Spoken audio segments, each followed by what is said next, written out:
பன்னீர் மசாலா டிக்கா செய்கிறதுக்கு முதல்ல mixie jar எடுத்து வச்சுக்கலாம். அதில் பட்டை, ஒரு ஏலக்காய், 2 கிராம்பு, ஒரு துண்டு இஞ்சி, 2 பெரிய பல்லு பூண்டு, 1 டீஸ்பூன் சோம்பு, 1/4 டீஸ்பூன் சீரகம், 1/2 டீஸ்பூன் தனியா, 2 மிளகாய் வத்தல், அது கூட ஒரு வெங்காயத்தை நல்லா நறுக்கி போட்டுக்கணும். இது எல்லாத்தையும் சேர்த்து மிக்ஸியில் அளவாக கொஞ்சமாக தண்ணி விட்டு இந்த மாதிரி நைஸாக அரைச்சி எடுத்துக்கணும்.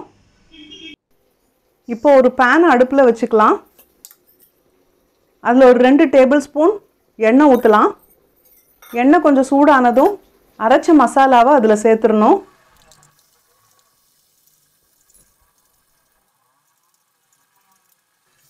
இந்த மசாலாவை நல்லா வதக்கி விடணும். முதல்ல நல்லா வதங்கி கொஞ்சம் சுருண்டதுக்கப்புறமா கொஞ்சம் தண்ணி தெளித்து இன்னும் கொஞ்சம் நேரம் கொதிக்க விடணும். மசாலா கொதித்து இந்த மாதிரி நல்லா சுண்டி வந்துடும். எண்ணெயெல்லாம் நல்லா பிரிஞ்சு வந்துடும். இதில் உப்பும் சேர்த்து நல்லா வதக்கி விடலாம்.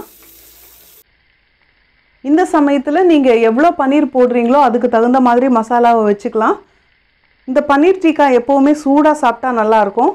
அதனால் எத்தனை பேர் அந்த சமயத்தில் சாப்பிட போகிறாங்களோ அதுக்கு தகுந்த மாதிரி நம்ம பன்னீர் துண்டுகளை இதில் சேர்த்துக்கலாம். இப்போ நான் கொஞ்சம் மசாலாவை எடுத்து வச்சுட்டேன். இப்போ எனக்கு தேவையான அளவுக்கு நான் பன்னீர் க்யூப்ஸை இதில் போட்டுக்கிறேன். இதை நல்லா வதக்கி விடலாம். நம்ம பெரட்டி எடுக்கிறதுல நல்லா இந்த மசாலா பன்னீருக்குள்ளே நல்லா போயிடும். மசாலாவில் பன்னீர் நல்லா வதங்கிடுச்சு. இப்போ அதே பேனில் பன்னீரை கொஞ்சம் ஓரமாக தள்ளி வச்சுட்டு இந்த பன்னீர் க்யூபோட சைஸுக்கு தகுந்த மாதிரி தக்காளியும் கேப்சிகமும் கட் பண்ணி இதில் போட்டுக்கலாம். இப்போ ஸ்டவ்வை ரொம்ப நிதானமாக வச்சுக்கோங்க. இந்த கேப்சிகம் தக்காளி ரோஸ்ட் ஆகிறதுக்கு கொஞ்சம் எண்ணெய் ஊற்றிக்கலாம். ஒரு 2-3 சொட்டு ஊற்றினா போதும். இந்த கேப்சிகம், டொமேட்டோ இது எல்லாத்தையும் நல்லா திருப்பி விட்டு மட்டும் நல்லா ரோஸ்ட் ஆகட்டும். இப்போ பார்த்தீங்கன்னா இந்த அளவுக்கு ரோஸ்ட் ஆகிருக்கணும் எல்லாமே. இது ரோஸ்ட் ஆனதுக்கப்புறம் ஸ்டவ் ஆஃப் பண்ணிடலாம். இப்போது ஒரு டூத்பிக் எடுத்துக்கலாம். அதில் முதல்ல இந்த ரோஸ்ட் ஆகிருக்கிற கேப்சிகமாக குத்திக்கலாம். அடுத்தது ஒரு பன்னீர் க்யூபை குத்திக்கலாம். அடுத்தது இந்த தக்காளியை குத்திக்கலாம். பார்த்தீங்களா, இந்த மாதிரி குத்தி எடுத்து வச்சா பார்க்குறதுக்கே ரொம்ப டெம்டிங்காக இருக்கும். பார்க்குறதுக்கு மட்டும் இல்லைங்க, டேஸ்ட்டும் ரொம்ப சூப்பராக இருக்கும்.